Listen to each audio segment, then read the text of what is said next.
Bonjour mesdames, bienvenue Méditation quotidienne au féminin. Aujourd'hui, une histoire écrite dans les saints. Genèse 34, verset 26 dit ceci. Ils passèrent aussi au fils de l'épée, Hamor et son fils Sichem. Ils reprirent Dina de la maison de Sichem et sortirent. Les funestes conséquences du libertinage de Dina jetèrent l'opprobre sur la famille du patriarche. Les fils de Jacob, motivés par leur désir de vengeance, prirent la justice en main, oubliant que Dieu seul est juge. Le malheur aurait pu être évité si Dina ne s'était pas intéressée à la vie de ses voisins idolâtres. La Bible affirme dans un page qu'être ami du monde, c'est être ennemi de Dieu. Jacques 4, 4.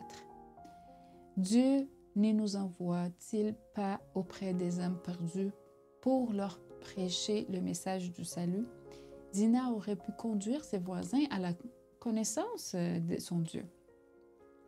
Certaines femmes pensent ne courir aucun danger en se liant affectivement à des hommes qui n'appartiennent pas au peuple de Dieu.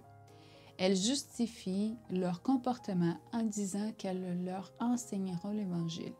Mais elles succombent aux toiles d'araignée que l'ennemi tisse autour d'elles. Nous pouvons transmettre le message à tous sans préjugés, ce qui est bien différent de nous mêler à eux et donner l'avantage à l'ennemi. Vilma était active dans l'Église jusqu'à ce qu'un jeune homme attire son attention. Ces garçons suivis des études bibliques et bientôt leur amitié grandissant surpassa leurs intérêts pour le travail missionnaire. Leur relation fut vite connue de tous et Vilma subit une pluie de conseils et d'exhortations. Mais à ses yeux, tout s'est trompé, même la Bible. Elle était convaincue qu'elle aurait un foyer heureux parce que son futur mari était en faveur de la vie chrétienne et ne lui interdirait rien. Elle n'écartait pas non plus la possibilité qu'il soit un jour membre de son Église, comme cela s'était déjà produit dans d'autres cas. Vilma s'est mise donc à préparer son mariage, mais Dieu l'aimait beaucoup et il avait des grands projets pour elle.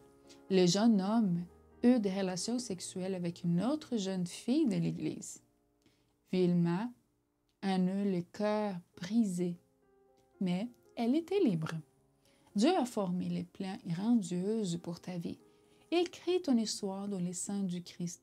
Les décisions que tu prends aujourd'hui sont les fruits que tu récolteras demain.